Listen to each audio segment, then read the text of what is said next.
খুব সুন্দর একটা কাহিনী আছে। একবার এক ব্যক্তি নিজের অসফলতার জন্য ত্রস্ত হয়ে সময় দেবতার তপস্যা করতে বসলেন।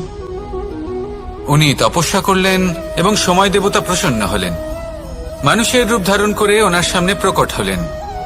এবার সেই ব্যক্তি ওনাকে জিজ্ঞেস করলেন যে কি এমন আছে যার জন্য আপনি বারবার জয়ী হন আর আমি চিরকাল পরাজিত হয়ে থাকি? কেন এত পরিশ্রম করা সত্ত্বেও আমি সাফল্য লাভ করতে পারি না? তখন সময় দেবতা উত্তর দিলেন যে দিন হোক বা রাত, ঝড় হোক বা ভূমিকম্প, রোদ হোক বা বৃষ্টি হোক, সময়ের সূত্রপাত হোক বা প্রলয়, আমি থামি না, আমি চলতেই থাকি। আর সেই জন্য যিনি থেমে যান তিনি পরাজিত হন আর আমি জয়ী হই। এটাই আমাদের শিখতে হবে। জীবনে সবসময় চলতে থাকুন, কখনো থামবেন না। হ্যাঁ, কিছুক্ষণের জন্য বিরতি নিতে পারেন, বিশ্রাম করার জন্য, নিজেকে আরো সশক্ত করে তোলার জন্য, কিন্তু থেমে যাবেন না। নিরন্তর কর্ম করতে থাকুন, পরিশ্রম করতে থাকুন, তবেই এই সংসার আপনাকে মনে রাখবে। আসুন আমার সাথে ভালোবেসে বলুন রাধা রাধা। একটা শব্দ আছে, পরিস্থিতি। অনেক মানুষের মুখে আমরা এই শব্দ শুনি। জীবনে যখন অসফল হই, দুঃখ আসে, সংকট আসে, কোনো বিপদ ঘনিয়ে আসে, তখন সমস্ত দোষ আমরা পরিস্থিতির ওপর চাপিয়ে দিই। আর দেখতে গেলে কোথাও না কোথাও ঠিকই করি। এই পরিস্থিতি প্রত্যেক দিনের মতো পাল্টাতে থাকে, কিন্তু এই দিন, এই রাত, এমন কেউ আছেন যিনি এর ওপরেও নিয়ন্ত্রণ সাধন করেন, আর তিনি হলেন সূর্য। ঠিক সেই রকমই আমাদের জীবনেও সূর্য হলো এই মন। যদি এই মনের উপর আমরা নিয়ন্ত্রণ করতে পারি, তাহলে আমরা জীবনকেও নিয়ন্ত্রণ করতে পারব।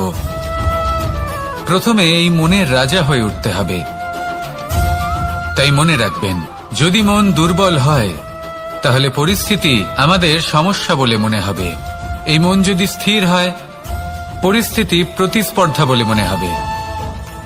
আর এই মন যদি শক্তিশালী হয়ে ওঠে, তাহলে যে কোনো পরিস্থিতি আপনার কাছে একটা সুযোগ মাত্র। এমন এক সুযোগ যাতে অগ্রসর হয়ে আপনি মহান হয়ে উঠতে পারেন।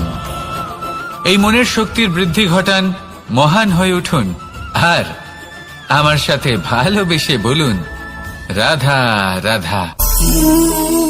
আমাদের জীবনে গুরুজনেরা, জ্ঞানী মানুষজন সবসময় একটা কথা বলেন, ধৈর্য ধরো। শুধুমাত্র দুটো শব্দ, কিন্তু কতটা বিশাল সেটা বোঝার চেষ্টা করুন। ছোট একটা অস্ত্র হাতে নিন এবং একটা বিশাল পর্বতে নিরন্তর প্রহার করতে থাকুন। ধৈর্য ধরে সেই কাজ করতে থাকুন। এমন একদিন আসবে, এই বিশাল পর্বতে আপনি একটা পথ তৈরি করবেন। কোনো ধনুর্ধর যখন নিজের বিদ্যা অর্জন করেন, তখন তাকেও ধৈর্য ধরতে হয়, তার নিজেকে সময় দিতে হয়, তবেই সে ধনুর্বিদ্যা শিখতে পারে। সেইভাবে আমাদের জীবনেও ধৈর্য ধরার খুব প্রয়োজন। পরিবারে ধৈর্য রাখতে পারলে তাহলে আস্তে আস্তে দেখবেন প্রেম বৃদ্ধি পাচ্ছে। সমাজে যদি ধৈর্য রাখতে পারেন, তাহলে আস্তে আস্তে এই সমাজ আপনাকে সম্মান করবে।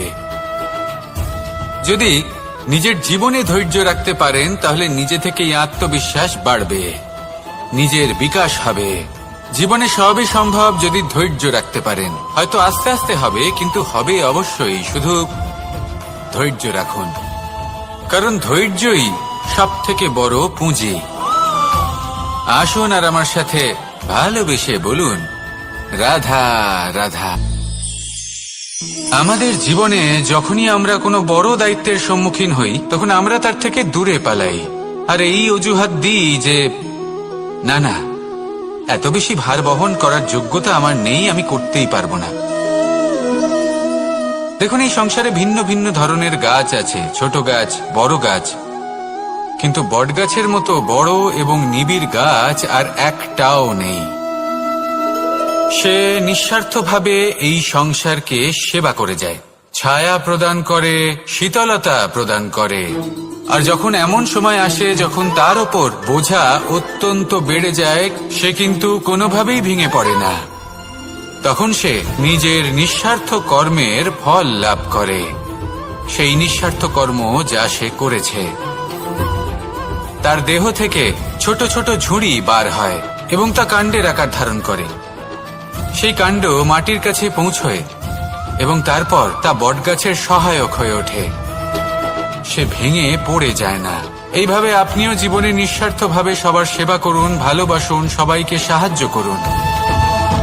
যেদিন আপনার ওপর বোঝা অত্যন্ত বেড়ে যাবে, সেদিন এই সব মানুষ আপনাকে সাহায্য করার জন্য আসবেন, আপনার শক্তি হয়ে উঠবেন, আর আপনি বটগাছের মতোই মহান এবং বিশাল হয়ে উঠবেন।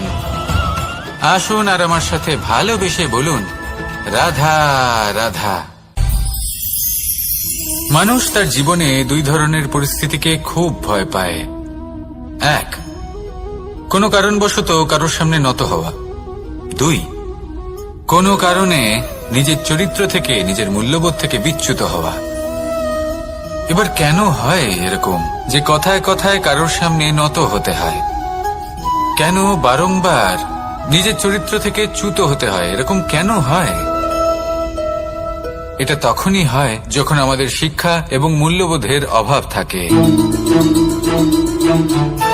যদি মানুষের মধ্যে প্রকৃত শিক্ষা থাকে, তাহলে এই সংসারে কোনো সময় এবং কারোর সামনেই নত হওয়ার কোনো প্রয়োজন নেই।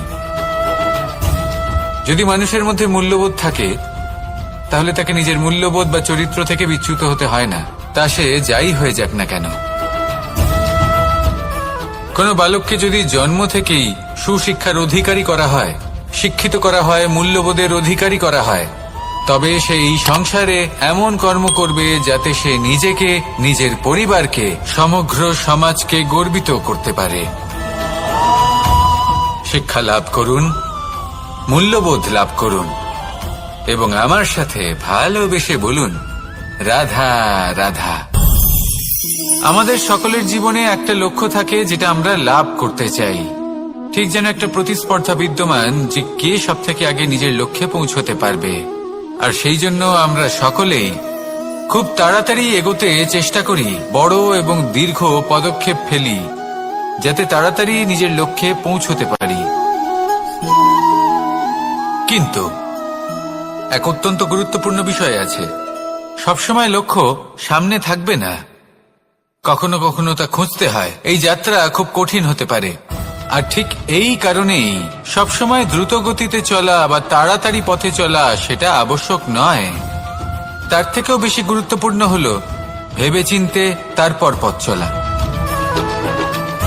যদি ভেবেচিন্তে পদক্ষেপ ফেলেন, চলতে পারেন, তাহলে সেটাই সর্বশ্রেষ্ঠ পদক্ষেপ। কখন কোন দিকে যেতে হবে, কখন কোথায় দিক পাল্টানো যাবে না, কখন গতি বেশি রাখতে হবে, কখন কম, কখন থামবো, কখন চলবো, এই সব কিছুর বিষয়ে জ্ঞান অত্যন্ত গুরুত্বপূর্ণ এবং ভেবে চিন্তে চলতেই হবে। সেই জন্য শুধু তীব্র গতিতে সামনে এগোলে চলবে না, ভাবনা চিন্তা করে এগোতে হবে। আসুন আমার সাথে ভালোবেসে বলুন, রাধা রাধা। কখনো কোনো প্রজাপতিকে উড়তে দেখেছেন? কি সুন্দর উড়ে বেড়ায় সে, এক ফুল থেকে অন্য ফুলে, এক পাতা থেকে অন্য পাতার ওপর। কিন্তু সে কিভাবে উড়তে শেখে কখনো ভেবেছেন? জন্ম থেকেই কিন্তু প্রজাপতির ডানা থাকে না, ও কিন্তু ছোট্ট একটা ডিমের আকারে জন্ম লাভ করে। তারপর সেই ডিমটি ভেঙে একটি কীট বাইরে আসে। আস্তে আস্তে সে বড় হয়, ওর শক্তি বৃদ্ধি পায়। তারপর সে সেই কীট দশা ত্যাগ করে নিজের ডানাগুলি মেলে। এই প্রক্রিয়া তার কাছে সরল নয়, অত্যন্ত যন্ত্রণাদায়ক প্রক্রিয়া, কিন্তু সে সেই যন্ত্রণা মেনে নেয়। আর তারপর আস্তে আস্তে সে উড়তে শেখে। শুধুমাত্র আকাশে উড়ে বেড়ায় তা নয়, আমাদের মনের মাঝে উড়ে বেড়ায়। এবার এই ডিম থেকে প্রজাপতি হয়ে ওঠার যে যাত্রা, এটা যতটা কঠিন, ততটাই কঠিন হয় এই সংসারে শ্রেষ্ঠ কর্ম করা, ততটাই কঠিন হয় এই সংসারে মহান হয়ে ওঠা। সেই জন্য প্রয়োজনীয় প্রচেষ্টা এবং সময়। নিরন্তর প্রচেষ্টা করতে থাকুন, পর্যাপ্ত সময় নিন এবং আপনি নিজেকে এই আকাশে উড়ন্ত অবস্থায় পাবেন। আসুন আমার সাথে ভালোবেসে বলুন, রাধা রাধা। পায়েস হলো আমার বিশেষ প্রিয়। এর মধুর স্বাদ মনকে প্রফুল্ল করে তোলে। ছোটবেলায় মা আমার জন্য পায়েস বানাতেন এবং আমাকে বলতেন যে গরম থাকতে থাকতে খেয়ে নে কানাই, ঠান্ডা হয়ে গেলে ভালো লাগবে না। কিন্তু আমিও দুষ্টু ছিলাম, ঠান্ডা হওয়া পর্যন্ত অপেক্ষা করতাম, আর ঠান্ডা হয়ে যাবার পরে মার কাছে যেতাম আর ওনাকে বলতাম যে মা, পায়েস তো ঠান্ডা হয়ে গেছে, এটা গরম করে দিন। তখন মা হাসতেন আর বলতেন যে পায়েস না হয় আমি আবার গরম করে দেব কানাই, কিন্তু এর মধুর স্বাদ, সেই মিষ্টত্ব, সেই সুবাস, সেটা আবার ফিরে আসবে না। কথাটা সত্যি, আর এই সত্যটাই আমাদেরও জীবনের সত্য। আমাদের জীবনের মধুর সম্পর্কগুলি, এতে যখন কটুভাব প্রবেশ করে তখন সেই মিষ্টত্ব ফিরিয়ে আনা প্রায় অসম্ভব ব্যাপার হয়ে যায়। আপনি চেষ্টা করে সেই সম্পর্ক ঠিক করতেই পারবেন, তার জন্য অগাধ পরিশ্রম করতে হবে, কিন্তু আবার সেই মিষ্টত্ব কখনো ফিরে আসবে না। সেই জন্য আপনার জীবনের যে মধুর সম্পর্ক আছে, যতটা সম্ভব চেষ্টা করুন তাতে মিষ্টত্ব বজায় রাখতে। কটুভাব আসতে দেবেন না। আসুন আর আমার সাথে মধুর স্বরে বলুন, রাধা রাধা। শব্দ, শব্দ আসলে কি? শুধুই কয়েকটি অক্ষরের সমষ্টি, নাকি আমাদের বাণী? এই শব্দ এমন এক শক্তি যা কাউকেই নিজের বশবর্তী করে ফেলতে পারে। শব্দ এমন এক অস্ত্র যা কাউকে ক্ষত বিক্ষত করে দিতে পারে। এই শব্দ হলো একটি নাদ স্বরূপ, যা কোনো ঘুমন্ত ব্যক্তিকেও জাগিয়ে তুলতে পারে এবং নিজের লক্ষ্যের দিকে অগ্রসর করতে পারে। শব্দে এত শক্তি আছে যে কারোর মনে এতটা আঘাত দিতে পারে যে সে হয়তো জীবনে আর কখনো এগোতেই পারল না। তাহলে এই শব্দের প্রয়োগ খুব ভেবেচিন্তে করবেন। এবং এই শব্দের মতোই হলো নীরবতা। অনেক সময় এই নীরবতা আমাদের সহায়ক হয়ে ওঠে, অনেক সময় এটা আমাদের অনুশোচনাকে অনেক বেশি বাড়িয়ে তুলতে পারে। ভীষ্ম পিতামহ, অঙ্গরাজ কর্ণ, যখন দ্রৌপদীর বস্ত্রহরণ হচ্ছিল তখন এনারা নীরব ছিলেন। দুর্যোধনের বিরোধিতা করেননি, ওকে বাধা দেননি। আর তারপর কি হলো সেটা আপনারা সকলে জানেন। দেখতে গেলে নীরবতা চুপ করে থাকা, কিন্তু যদি কোনো দুষ্টের সামনে চুপ করে থাকেন, যদি তার বিরোধিতা না করতে পারেন, তাহলে এই নীরবতাই অনেক বড় পাপের আকার ধারণ করে। মনে রাখবেন আর আমার সাথে ভালোবেসে বলবেন, রাধা রাধা। আভূষণ, কার না ভালো লাগে এই আভূষণ? আমরা পরিশ্রম করি, ধন অর্জন করি আর আভূষণ কিনে থাকি, কখনো নিজের জন্য, কখনো বা তাদের জন্য যাকে আমরা ভালোবাসি, বা তাদের জন্য যাকে আমরা সম্মান করি। হয়তো সেই জন্যই সীতা চূড়ামণি ধারণ করেছিলেন এবং আমি সামন্তকমণি। কিন্তু এটাই কি সেই প্রকৃত আভূষণ যা আপনার মূল্য বৃদ্ধি করে? না। শ্রীরামের আভূষণ হলো ওনার নম্র ভদ্র ব্যবহার। মাতা সীতার আভূষণ হলো ওনার সততা, ওনার নিষ্ঠা, ওনার ত্যাগ। অর্জুনের আভূষণ ছিল ওনার একাগ্রতা। রাধার আভূষণ ওনার প্রেম। এই আভূষণ কোথাও নেই, আপনার মনে আছে। যদি আপনার মনে মিষ্টতা থাকে, তা শান্ত হয়, তাতে সততা থাকে, নিষ্ঠা থাকে এবং প্রেম থাকে, তাহলে আপনার অন্য আর কোনো আভূষণের কোনো প্রয়োজন নেই। আপনি যতই ভিড়ের মাঝে থাকুন, আপনার ঔজ্জ্বল্য চোখে পড়বে। আসুন আর আমার সাথে ভালোবেসে বলুন, রাধা রাধা। এই সংসারের সবথেকে বড় সত্যি হলো জন্ম এবং মৃত্যু, কিন্তু আরো বড় একটা সত্য আছে, মিত্র এবং শত্রু, যা আমাদের সকলের জীবনে থাকে।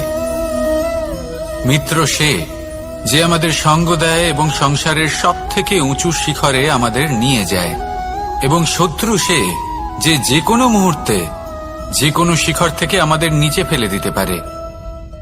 এবার বিচিত্র ব্যাপার হলো এটাই যে আমরা নিজেরাই এদের সাথে নিয়ে চলি, নিজেরাই এদের পালন করি। তা কি করে? প্রথমে বুঝুন এই মিত্র এবং শত্রু কারা। আপনার নিজের মন, আর কেউ নয়। এই মনই হলো মিত্র। যখন তাতে ভারসাম্য বজায় থাকে, তা নিয়ন্ত্রিত থাকে, তা পবিত্র হয়। কিন্তু যদি এই মন অনিয়ন্ত্রিত হয়ে পড়ে, যদি আপনাকে সে নিয়ন্ত্রণ করতে শুরু করে, তখন সেই আপনার সবথেকে বড় শত্রু হয়। সেই জন্য এই মনের ওপর নিয়ন্ত্রণ রাখতে শিখুন, এতে ভারসাম্য বজায় রাখতে শিখুন। তাহলে আপনি এমন এক বন্ধুকে পাবেন যে আপনাকে এই সংসারের শিখরে পৌঁছে দেবে। আসুন আমার সাথে ভালোবেসে বলুন, রাধা রাধা।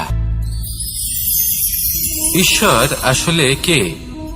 সংসারের বেশিরভাগ মানুষের কাছে ঈশ্বর হলেন এই সংসারের রচয়িতা, পালনকর্তা। কারোর কাছে উনি জ্ঞাতা, কারোর কাছে উনি হলেন আস্থার প্রতীক, আবার কারোর জন্য শুধুমাত্র অন্ধ বিশ্বাস। কিন্তু এই ঈশ্বর কি কোনো শরীর, নাকি একটা বোধ, নাকি শুধুই শ্রদ্ধা? ঈশ্বর হলেন তিনি যিনি হলেন আপনার ইষ্ট। সেই জন্যই তো গুরু, মাতা, পিতা এনাদেরও ঈশ্বরই বলা হয়েছে। যাদেরকে আমরা ঈশ্বর বলে মনে করি, যারা আমাদের ইষ্ট, তারা আমাদের একটি পথ দেখান, একটি দিকে চালিত করেন। সেই পথে চলে আপনি শুভ কর্ম করতে পারেন। আর যখন কোনো ব্যক্তি তার ঈশ্বরের আদেশ পালন করেন, তখন সে নিজে থেকেই শুভ পথে অগ্রসর হয়ে যান। বেশ কয়েকজন মানুষ ঈশ্বরের ওপর আস্থা রাখেন এবং ভাবেন যে অনুচিত কোনো কাজ করা উচিত নয়, ঈশ্বর দেখছেন। ওনারা ভয় পান যে কোনো অনুচিত কর্ম করলে কে জানে তার পরিণাম কি হবে। এমন অনেক ব্যক্তি রয়েছেন যারা ঈশ্বরকে বিশ্বাস করেন এবং জানেন যে ঈশ্বর তাদেরকে দেখছেন।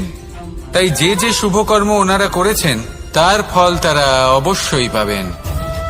এবার আপনি ভয় পেয়ে ঈশ্বরকে বিশ্বাস করবেন, নাকি বিশ্বাসের দ্বারা ঈশ্বরকে বিশ্বাস করবেন, সেই সিদ্ধান্ত আপনারই।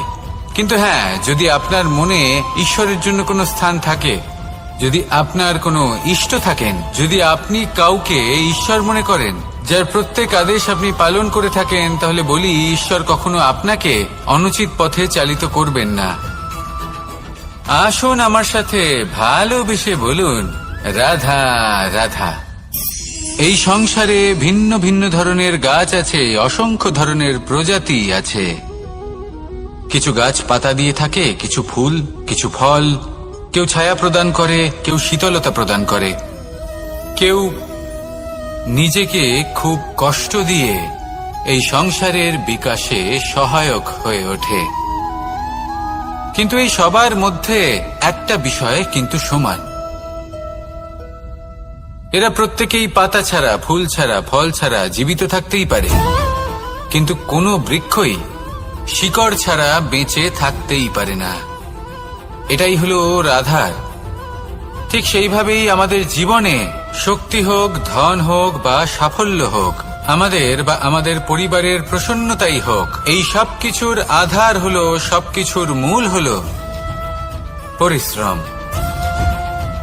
তাই জীবনে চিরকাল পরিশ্রম করতে থাকুন। যদি আপনি জীবনে মহান হবার পথে অগ্রসর হতে চান, তাহলে পরিশ্রম করুন। এই পরিশ্রম দ্বারাই নিজের পরিবারকে প্রসন্ন করুন, নিজের বন্ধুদের প্রসন্ন করুন, এই সমাজকে গর্বিত করুন। আসুন আমার সাথে ভালোবেসে বলুন, রাধা রাধা। এই সংসারের সব থেকে বড় রোগ কোনটা? কেউ বলবে মানসিক রোগ, কেউ বলবে সেই রোগ যা সর্পদংশনের ফলে হয়ে থাকে। এই সংসারে ভিন্ন ভিন্ন ধরনের রোগ আছে এবং তার সাথে ভিন্ন ভিন্ন ধরনের যন্ত্রণাও রয়েছে। এমন একটা রোগ আছে যা চোখে দেখা যায় না, যা আপনার শরীরে কোনো দাগ রেখে যায় না, কিন্তু আপনার আত্মাকে পর্যন্ত ক্ষত বিক্ষত করে, অসুস্থ করে তোলে, বিনাশ করে দেয় আপনাকে এবং তার সাথে আপনার আত্মাকেও। এই অসুখের নাম হলো লালসা। লালসা, যে কর্ম সাধন করেছেন তার থেকে বেশি ফল লাভ করার আশা। লালসা, যা আজ আছে তার থেকে অনেক বেশি লাভ করার ইচ্ছে। এই ইচ্ছে এই সংসারে সবার থেকে এগিয়ে থাকার আপনাকে প্রেরণা যোগাবে, কিন্তু তার জন্য আপনাকে অপরাধযোগ্য কাজ করতে উৎসাহিত করবে। আপনার বন্ধু, আপনার আত্মীয়, আপনার পরিবার, এই সবার থেকে আপনি কখন দূরে চলে যাবেন আপনি বুঝতেই পারবেন না। উচিত অনুচিত কোনটা, ধর্ম অধর্ম কোনটা, সব ভুলে যাবেন আপনি। সেই জন্য মনে রাখবেন, নিজের জীবনে যদি আপনি লালসার থেকে নিজেকে দূরে রাখতে পারেন, তাহলে এর অর্থ হলো যে আপনি এই সংসারের সব থেকে বড় অসুখের ওপর বিজয় লাভ করেছেন। আসুন আমার সাথে ভালোবেসে বলুন, রাধা রাধা। এই সাগর কত বিশাল আকার, কখনো শান্ত কখনো উত্তাল, কিন্তু এই সাগরকে এত মহান কে করে তুলল? জল। এবার এই জলের যাত্রা দেখুন, সেটা কতটা কঠিন। এই জল সাগরে থাকে, সূর্য ওকে এতটা উত্তপ্ত করে তোলে যে এই জল নিজের অস্তিত্ব হারিয়ে ফেলে এবং বাষ্পে পরিণত হয়ে হাওয়ায় মিলিয়ে যায়। তারপরে আকাশে যায় আর নিজের অস্তিত্ব আবার হারিয়ে ফেলে, মেঘে পরিণত হয়। তারপর এই মেঘ কোথাও গিয়ে কোনো পর্বতে ধাক্কা খায়, তারপর আবার এই জল নিজের অস্তিত্ব হারায়। তারপরে বর্ষার রূপ ধারণ করে তা বর্ষিত হয়, বা কোনো পর্বতের চূড়ায় তার শিখরে বরফের রূপ ধারণ করে। তারপরে এই বর্ষা মাটির দিকে নিজের যাত্রা শুরু করে। এবার মাটিতে ঝরে পড়া এই বর্ষা স্রোতের আকার ধারণ করে এবং আস্তে আস্তে বইতে থাকে। এই নদীর আকার ধারণ করে এবং নদী রূপে বইতে বইতে পাথরে ধাক্কা খায় বা কোনো পর্বতে ধাক্কা খায়, আর তারপর এই নদী এসে সাগরে সমাহিত হয়ে যায়। নদীর এই জল আবারও নিজের অস্তিত্ব হারিয়ে ফেলে, কিন্তু এইবার সেই জল নিজেই সাগরে পরিণত হয়। এটা আমাদের সকলের জন্য একটা শিক্ষা যে এই সংসারে জীবন এবং সময়ের এ হলো এক অনন্ত যাত্রা। এই সংসারে যা কিছু আছে তার সূত্রপাত কোথাও একটা হবেই।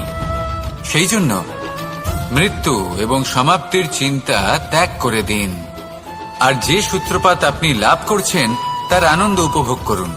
ভেবে দেখুন আপনি কিভাবে শ্রেষ্ঠ কর্ম করতে পারেন যাতে এই সংসার এবং এই সমাজ, এই দুইয়ের মঙ্গল সম্ভব। আসুন আমার সাথে ভালোবেসে বলুন, রাধা রাধা।